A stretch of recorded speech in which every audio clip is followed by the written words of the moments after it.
น้ำสาวข้างคายบ่าวโลดตังอย่างอายมันแล่นบ่ไหวคือรถแนวอื่นชีวิตทหารหับราชการทั้งเว้นและคืนอยากจะขอเป็นมือปืนให้แม่ขวัญยืนจะว่าจังได้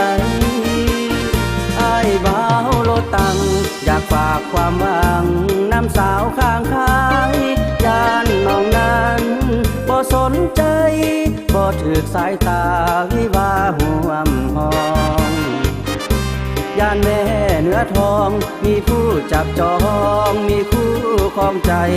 ปล่อยให้อายหลงไหลย่านเป็นบ้าตายน้ำสาวข้างคายยิ่งนั้นมักได้สายนั้นมักได้บูหานเพิ่นกล่าวมันถือกับคำเพิ่นเว้าแต่อายบ่เอามาเป็นความจริงให้เกียรติศักดิ์ศรีน้องคนดีเป็นลูกผู้หญิงอยากได้น้องมาแอบอิงหากแม่ยอดทิ้งบ่ได้กล่าวหาหุ้มก็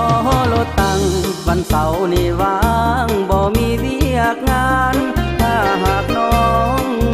สงสารอายหักประกันจะมาหาแท้ถ้าเป็นไปได้ที่ห้องหัวใจมอบให้ดูแล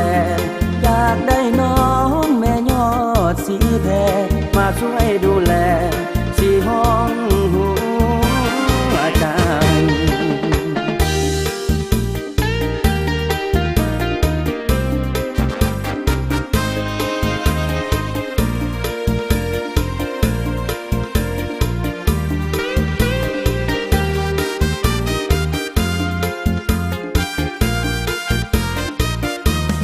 ยิ่งนั้นมักได้สายนั้นมักได้